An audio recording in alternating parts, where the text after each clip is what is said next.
Doctor ortho Ayurvedic oil and capsule, अब दर्द भी घुटने टेकेगा। चंपावत में आसमान का कहर, ओलावृष्टि से सब्जियों और बागवानी फसलों को भारी नुकसान, किसानों ने की मुआवजे की मांग। उधम सिंह नगर के किच्छा में प्रशासन और स्वास्थ्य विभाग ने अल्ट्रासाउंड केंद्रों पर की छापेमारी, दस्तावेजों की जांच की, अल्ट्रासाउंड केंद्रों को किया सील। चंपावत के लोहाघाट नगर पालिका की डिजिटल पहल, अब डिजिटल तरीके से शिकायतें होंगी दर्ज, स्कैन से शिकायत सीधे सिस्टम में दर्ज। काशीपुर पहुंचे हरीश रावत ने भाजपा की अंदरूनी कला और महिला आरक्षण मुद्दे पर साधा निशाना, कहा भाजपा के कई बड़े नेताओं के कांग्रेस में संपर्क।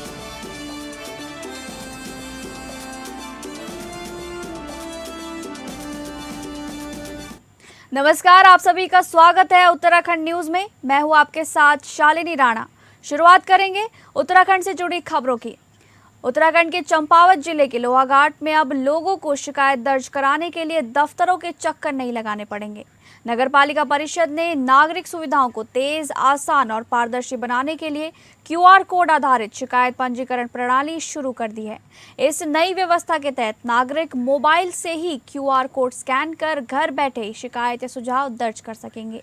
शिकायत दर्ज होते ही वो सीधे संबंधित विभाग तक पहुंच जाएगी।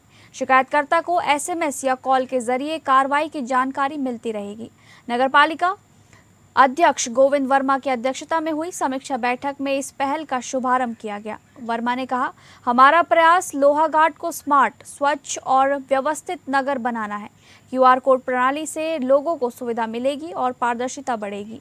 उन्होंने नगरवासियों से डिजिटल सुविधा का अधिक से अधिक उपयोग करने और शहर को साफ सुथरा बनाने के सहयोग की अपील की है। इस सिस्टम से शिकायतों का समाधान तेजी से होगा और नगर पालिका की जवाबदेही भी मजबूत होगी। साथ ही ये व्यवस्था नागरिकों और प्रशासन के बीच बेहतर संवाद का जरिया बनेगी। अब लोहाघाट में शिकायत करना बेहद आसान हो गया है। सिर्फ एक स्कैन और आपकी बात सीधे प्रशासन तक। डिजिटल इंडिया की दिशा में ये एक अहम कदम है।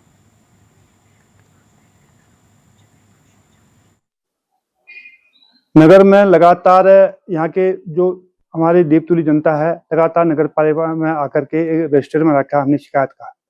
उस रजिस्टर में वो अपनी शिकायतों को नोट करते हुए जाते थे और फिर उसके बाद हम लोग उन शिकायतों का निस्तारण करते थे, जिससे लोगों की काफ़ी समय की बर्बादी के साथ साथ लोगों को समय भी नहीं मिल पाता था। इसको देखते हुए हमारे मन में विचार आया कि उन्हें हम ऑनलाइन के माध्यम से एक स्टाफ का ऐप विकसित करें, जिससे कि लोग घर बैठे ही जो भी उनकी मूलभूत समस्याएं हैं, उन समस्याओं को वो हम तक पहुंचा सकें।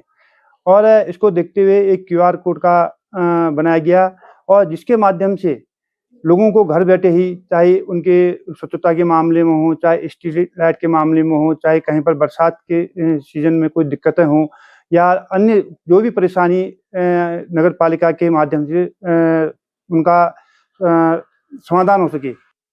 एक क्यूआर कोड स्कैन और नगर की सारी समस्याओं का निदान। लोहाघाट नगर पालिका परिषद में एक अनोखा क्यूआर कोड लगाया गया है, जिसमें नगर की जो भी परेशानियां हैं उन परेशानियों को क्यूआर कोड के माध्यम से दर्ज किया जा रहा है और नगर की सारी जनता जनार्दन से अपील की गई है नगर पालिका परिषद द्वारा कि आप लोग क्यूआर कोड को स्कैन करके उस पर अपनी समस्याओं को दर्ज कराएं और समय रहते उन समस्याओं पे निदान पाएं। कैमरामैन के साथ एपीएन न्यूज, कमल भंडारी, चंपा। अगली खबर का रुख करेंगे। चंपावत जिले में बेमौसम बारिश ने दोहरी मार दी है।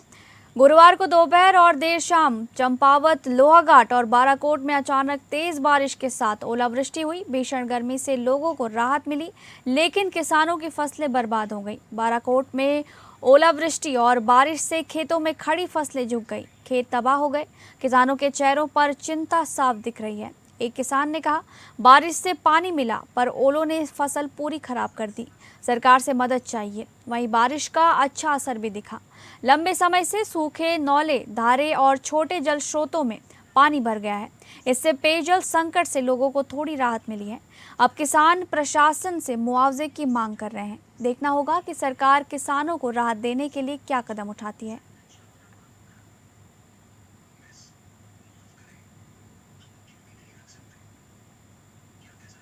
पर्यटन नगरी मसूरी में मौसम ने अचानक करवट ली है। अप्रैल के महीने में मसूरी के मौसम का मिजाज बदल गया है। बारिश और ओलावृष्टि ने तापमान में भारी गिरावट ला दी, जिससे पर्यटकों में खुशी की लहर दौड़ गई। दिन भर उमस और चिलचिलाती धूप के बाद बदले मौसम ने पूरे क्षेत्र को ठंडा कर दिया। ओलावृष्टि के चलते सड़कों और छतों पर सफेद चादर से बिछ गई, जिसका नज़ारा देखने लायक था। पर्यटक इस बदले मौसम का जमकर लुत्फ उठा रहे हैं। वहीं स्थानीय लोगों को भी गर्मी से राहत मिली है। हालांकि अचानक बदले मौसम के कारण कुछ जगहों पर फिसलन बढ़ गई और यातायात भी प्रभावित हुआ। मसूरी पहुंचे पर्यटकों ने मौसम को एंजॉय किया और पर्यटकों ने बताया कि गर्मी से निजात पाने के लिए वो मसूरी पहुंचे थे। अचानक बदले मौसम का वो लुत्फ ले रहे हैं। ओलावृष्टि ने मौसम और सुहाना बना दिया है। मौसम विभाग के अनुसार हल्की बारिश और तापमान में गिरावट का सिलसिला जारी रह सकता है। मौसम विभाग ने 1 मई के लिए भी येलो अलर्ट जारी किया है। उधर प्रशासन ने लोगों को सावधानी बरतने और खराब मौसम के दौरान सुरक्षित रहने की भी सलाह दी है।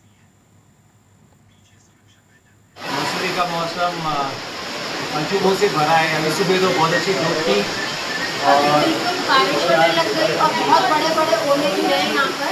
अनएक्सपेक्टेड बारिश शुरू हो गई है। हम लोग मॉल रोड पे घूमने निकले थे, लगा था मौसम बहुत अच्छा है। अभी अनएक्सपेक्टेड बारिश चल रही है और जो इतनी भयंकर गर्मी को पड़ रही है, यहाँ पे तो लग ही नहीं रहा है कि इतनी गर्मी में हम लोग आए थे। बिल्कुल मौसम बदल गया है। हम तो चेन्नई से आए हैं, तो वहाँ तो गर्मी थी। आगरा उधर आए थे, वहाँ तो भीषण गर्मी थी और यहाँ पे तो रात दिन का अंतर है। मेरा नाम प्रवीण नाथ सिंह है। मैं उत्तर प्रदेश कानपुर से आया हूँ। मसूरी आने से पहले हमको ये नहीं लगा था कि यहाँ पे ऐसा मौसम होगा, लेकिन यहाँ पे ओले ओले गिर रहे हैं। जितने भी टूरिस्ट आए हैं अपना सावधान रहें, थोड़ा बहुत धीमे गाड़ी चलाएं। अगली खबर, गुरुवार को मौसम ने अचानक ऐसा रौद्र रूप दिखाया कि किसानों की मेहनत कुछ ही मिनटों में तबाह हो गई। दोपहर बाद एकाएक आसमान में घने बादल छा गए और तेज बारिश के साथ हुई ओलावृष्टि ने पूरे जिले में तबाही मचा दी। खासतौर पर बागवानी और मौसमी सब्जियों की खेती करने वाले किसानों पर इस प्राकृतिक आपदा ने सीधा वार किया है। खेतों में तैयार खड़ी फसलें ओलों की मार से बर्बाद हो गईं, जबकि फलदार पौधों के फूल और कोपलें झड़ गई। इससे किसानों को भारी आर्थिक नुकसान झेलना पड़ा है। देवीधुरा क्षेत्र के प्रगतिशील किसान हयात सिंह ने बताया कि ये ओलावृष्टि किसानों के लिए किसी आपदा से कम नहीं है। उन्होंने कहा कि जिन फसलों से अच्छी पैदावार की उम्मीद थी, वे पूरी तरह चौपट हो गई हैं। किसानों ने राज्य सरकार से मांग की है कि जल्द से जल्द नुकसान का आकलन कर मुआवजा दिया जाए, ताकि उन्हें इस संकट से उबरने में मदद मिल सके।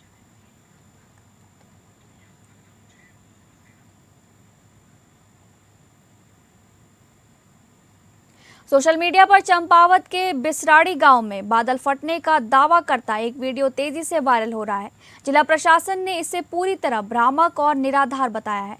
प्रशासन के मुताबिक 30 अप्रैल 2026 की शाम करीब 7 बजे बाराकोट ब्लॉक के बिसराड़ी ग्राम पंचायत के आली गांव में भारी बारिश हुई। तेज बारिश से मोटर मार्ग पर पानी और मलबा आ गया, जिससे 2 से 3 वाहन फंस गए। सूचना मिलते ही राजस्व विभाग और CDPWD लोहाघाट ने तुरंत कार्रवाई की। मौके पर JCB मशीन भेजकर मलबा हटाया गया, यातायात बहाल किया गया और सभी फंसे वाहनों को सुरक्षित निकाल लिया गया। प्रशासन का स्पष्टीकरण है कि आली गांव में बादल फटने की कोई घटना नहीं हुई है। भारी बारिश से कुछ किसानों की फल और सब्जी की फसलों को नुकसान हुआ है। राजस्व विभाग नुकसान का आकलन कर रहा है। जिला प्रशासन ने लोगों से अपील की है कि सोशल मीडिया पर फैल रही अपुष्ट खबरों या अफवाहों पर भरोसा न करें। बिना पुष्टि के कोई भी जानकारी साझा न करें। आपदा जैसी स्थिति में केवल आधिकारिक स्रोतों से मिली जानकारी पर ही भरोसा करें और प्रशासन का सहयोग करें।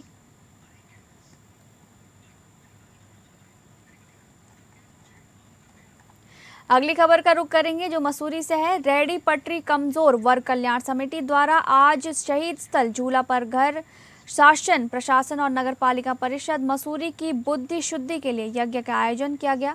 इस दौरान विविध राजनीतिक और सामाजिक संस्थाओं के लोगों ने इसमें भाग लिया और रेहड़ी पटरी लगाने वाले लोगों को रोजगार देने की मांग की गई। इस मौके पर दर्जनों की संख्या में आई पुरुषों महिलाओं ने हवन कुंड में पूर्णाहुति दी। जब तक न्याय नहीं मिलता तब तक आंदोलन को जारी रखने की बात कही। इस मौके पर कांग्रेस के वरिष्ठ उपेंद्र थपलियाल ने कहा कि 9 महीने से मसूरी की मॉल रोड पर पटरी लगाने वाले व्यापारी बेरोजगार हैं और किसी भी सक्षम अधिकारी द्वारा अब तक उनकी सुध नहीं ली गई है। उन्होंने कहा कि पटरी व्यापारियों की लड़ाई को अंतिम क्षण तक लड़ा जाएगा। इस मौके पर पटरी व्यापारी ने कहा कि सीजन शुरू होने वाला है, ऐसे में अब पटरी व्यापारियों के सामने रोजी रोटी का संकट गहरा गया है। उन्होंने कहा यदि उनकी मांगों पर विचार नहीं किया गया तो आंदोलन को और उग्र किया जाएगा। उत्तराखंड क्रांति दल की नेत्री प्रमिला रावत ने भी कहा कि राज्य को बने 25 वर्ष हो चुके हैं, लेकिन आज भी गरीब मजदूरों की सुनवाई नहीं हो पाती है। देखिए, आज बहुत ज़रूरी हो गया था कि यहाँ पर जो मसूरी का गरीब तबका है, मसूरी के मजदूर हैं, उनके द्वारा जिस तरीके से नगर पालिका द्वारा लगातार उनका उत्पीड़न हो रहा है, उसके खिलाफ यहाँ पर आज बुद्धि शुद्धि किया गया। और इस आयोजन का मुख्य जो पर्पस था वो यही है कि किसी भी तरह करके जो ये नगर पालिका की जो हमारी अध्यक्षा है, जिस तरीके के तानाशाही निर्णय ले रहे हैं, मजदूर परेशान हैं, गरीब परेशान हैं, गरीबों के चूल्हे नहीं जल रहे हैं, स्कूलों की फीस नहीं जा रही है। जो इनके द्वारा यज्ञ किया गया, मैं हमारी माननीय अध्यक्ष बीरा सलान से यही कहूँगा कि आपको इनके उससे आज ही सद्बुद्धि आए, ताकि जो इनकी पीड़ा है उसको समझें आप। देखिए, प्रदेश बने में आज 25 वर्ष पूरे होगी, 26 वर्ष में चले गए हैं और आज हम लोग मसूरी शहीद स्मारक में इन लोगों को समर्थन देने आए हैं। हमारी महिला प्रकोष्ठ अध्यक्ष मेजर संतोष भंडारी जी के नेतृत्व में हम लोग यहाँ आए और हम ये देख रहे हैं कि हमने जिन अवधारणाओं को लेकर ये राज्य बनाया था, आज बिल्कुल हाथ से पे चले गए हम लोग। आज ये देखिए, जो हमारी मातृशक्ति जिन महिलाओं के दम पे आज ये राज्य बना है, वो महिलाएं देखिए 26 दिन से, अभी 26 दिन तो ये लोग धरने में बैठे, लेकिन 9-10 महीने से ये लोग बेघर हो रखे हैं। शिक्षा, पर्यावरण और समाज सेवा में जीवन समर्पित करने वाले वरिष्ठ शिक्षाविद डॉक्टर भुवन चंद जोशी को उत्तराखंड सरकार ने वरिष्ठ नागरिक सम्मान से नवाजा है। हल्द्वानी के सुशीला तिवारी ऑडिटोरियम में आयोजित गरिमामय समारोह में मुख्यमंत्री पुष्कर सिंह धामी ने उन्हें स्मृति चिन्ह और प्रशस्ति पत्र भेंट कर सम्मानित किया। प्रदेश के सभी जिलों से चुने गए वरिष्ठ नागरिकों में चंपावत का प्रतिनिधित्व करते हुए डॉक्टर जोशी का चयन जिले के लिए गौरव का विषय है। डॉक्टर जोशी ने राजकीय सेवा में 40 साल तक प्रधानाचार्य के रूप में शिक्षा जगत को नई दिशा दी है। सेवानिवृत्त के बाद भी वे पिछले 14 वर्षों से शिक्षा प्रसार, पर्यावरण संरक्षण, महिला सुरक्षा, बाल कल्याण और सामाजिक जागरूकता के लिए लगातार सक्रिय हैं।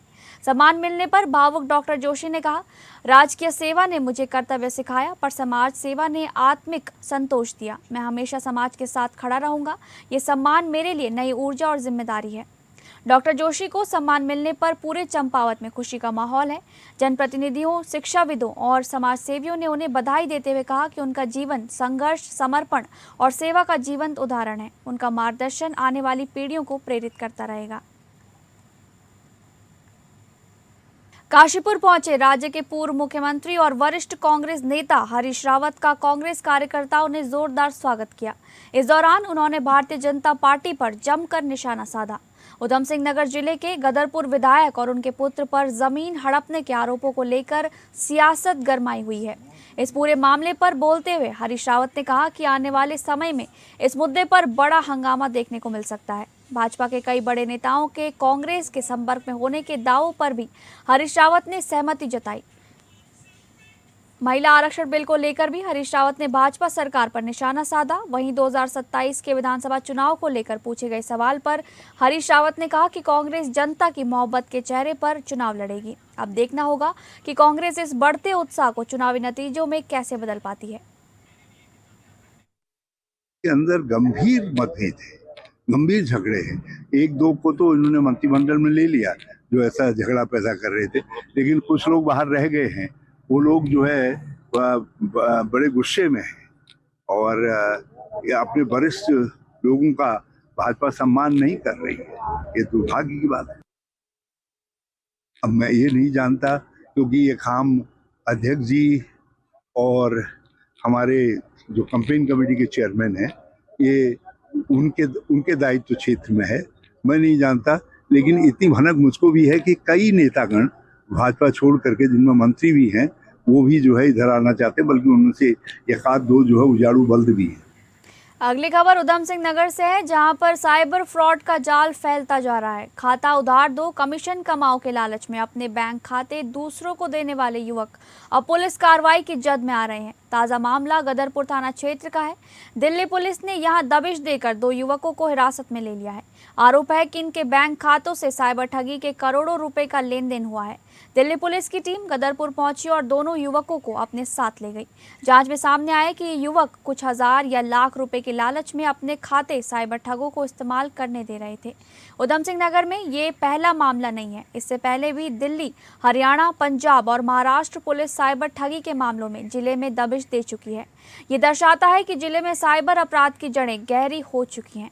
पुलिस का कहना है कि बैंक खातों की हर ट्रांजैक्शन पर नजर रखी जा रही है। संदिग्ध लेन देन रिकॉर्ड में दर्ज हो रहा है। सिर्फ खाता दिया था का बहाना कानून की नज़र में अपराध की कड़ी माना जाता है। हैरानी की बात है कि कुछ स्थानीय जनप्रतिनिधि ऐसे आरोपियों को बचाने की कोशिश कर रहे हैं। सवाल उठता है कि बचाव किसका हो रहा है, भटके हुए युवाओं का या साइबर ठगी के नेटवर्क का।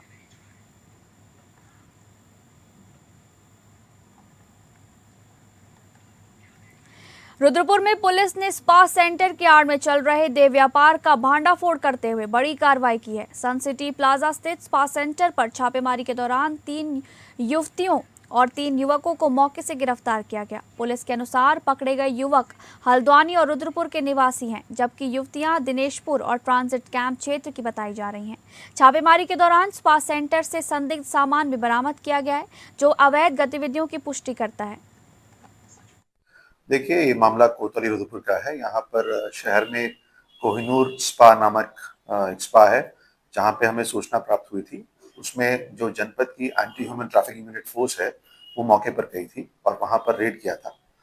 इस कोहिनूर स्पा में हमें कुछ संदिग्ध लोग बरामद हुए हैं, जिनको मौके से हमने जो बरामद किया गया और संदिग्ध परिस्थितियों में उनके खिलाफ आवश्यक कार्रवाई की गई है। उसमें मुकदमा दर्ज किया गया है अनैतिक देह व्यापार अधिनियम में और उचित कार्रवाई प्रगतिशील है। अगली खबर टिहरी जनपद के घनसाली थाना क्षेत्र के सांकरी गांव में हुए पूनम राणा हत्याकांड में पुलिस ने बड़ी कार्रवाई करते हुए मृतका के पति और ससुर को गिरफ्तार कर जेल भेज दिया है। एएसपी चंद्रमोहन सिंह ने जानकारी देते हुए बताया कि बनोली निवासी ने अपनी पुत्री को दहेज के लिए प्रताड़ित करने और उसकी हत्या के संबंध में शिकायत दर्ज कराई थी। इस आधार पर पुलिस ने पति, ससुर और सास के खिलाफ संबंधित धाराओं में मुकदमा दर्ज किया। जांच के दौरान पर्याप्त साक्ष्य मिलने पर पुलिस ने न्यायालय से रिमांड लेकर पति और ससुर को गिरफ्तार कर लिया, जिसके बाद दोनों को जेल भेज दिया गया है। वहीं सास की भूमिका को लेकर जाँच अभी जारी है।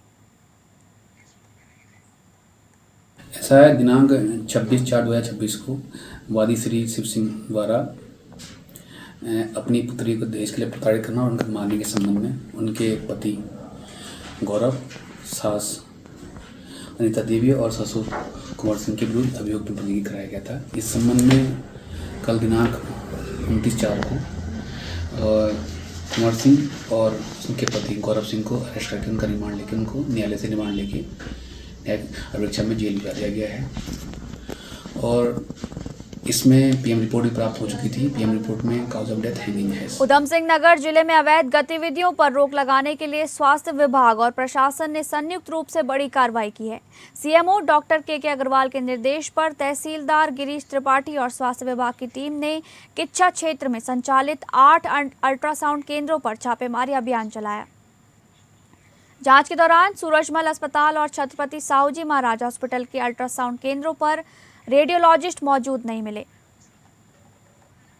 ये छापेमारी पीसीपीएनडीटी एक्ट के अंतर्गत शासन से प्राप्त निर्देश, एडमिनिस्ट्रेशन से प्राप्त निर्देशों के क्रम में की जा रही है, जिसमें एडमिनिस्ट्रेशन का भी एक व्यक्ति रहता है। और इस छापेमारी ये पूरे जिला में की जा रही है। कभी किसी ब्लॉक में की जाती है, कभी किसी ब्लॉक में की जाती है। कल किच्छा के अंदर की गई, जिसमें 8 केंद्रों पर वो मशीनें चेक की गई, जिसमें 2 मशीनें में फॉल्ट मिला, जिनको कि सील कर दिया गया। बाकी को ठीक मिली हैं। उनको जो भी इंस्ट्रक्शन थे, थोड़ी बहुत कमियां थी, उनको बता दिया गया। अगली खबर दिनेशपुर से है, जहां एक 27 वर्षीय युवक ने फांसी लगाकर अपनी जीवन लीला समाप्त कर ली। बताया जा रहा है कि युवक पिछले कुछ दिनों से घरेलू कलह और पत्नी से अनबन के चलते मानसिक तनाव में था।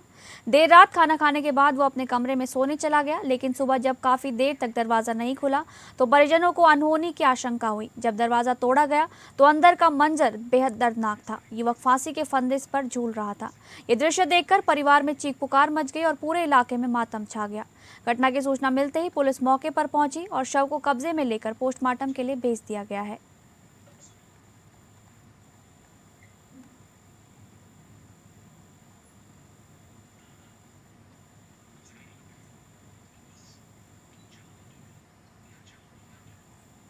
मामला ये एक शुभम विश्वास है, विजयनगर का रहने वाला है। मेरी रिश्तेदारी का मामला है। तो उसके बड़े भाई का फ़ोन आया कि भाई ने फांसी लगा ली। हम पहुंचे, तुरंत जाके लेके गए हॉस्पिटल, तो तब तक डेथ हो चुकी थी। पता चला फिर छानबीन करा कि आपसी क्लेश है, आपसी क्लेश की वजह से फांसी लगा ली। आपसे घरेलू क्लेश है, वाइफ के साथ है, जो भी है आपसे जाते हो। पर मैं यहाँ के युवाओं से ये अपील करना चाहता हूँ, हर एक परिवार में होता है, दिक्कतें होती है, परेशानी होती है, पर इसका ये रास्ता नहीं है कि आप आत्महत्या कर लो, आप फांसी लगा लो, जहर खा लो। आप खुद देखो, अभी कुछ दिनों पिपलिया, मकरंदपुर, हर एक गांव में हो रहा है। और मेरे युवा साथियों से ये अपील है, आप तो मर जाते हो, पर आपके पीछे आपके माँ बाप, आपके बच्चे। अब इसी लड़के का छोटा सा बच्चा है, इसकी मम्मी का क्या हाल है, इसकी बहन का बुरा हाल है। चंपावत में आस्था और लोक संस्कृति का संगम बना 3 दिवसीय वरदायिनी मां शीला देवी महोत्सव पूरे हर्षोल्लास के साथ शुरू हुआ। महोत्सव का संयुक्त उद्घाटन जिला पंचायत अध्यक्ष के प्रतिनिधि आनंद सिंह अधिकारी, जिला पंचायत सदस्य सोनू बोरा और कनिष्ठ ब्लॉक प्रमुख नेहा बगौटी ने किया। इस अवसर पर आनंद सिंह अधिकारी ने मेला कमेटी को 51,000 की सहयोग राशि भेंट की। मेला कमेटी ने उनका आत्मीय स्वागत किया और मां शीला देवी ने उनके उज्जवल भविष्य और दीर्घायु की प्रार्थना की।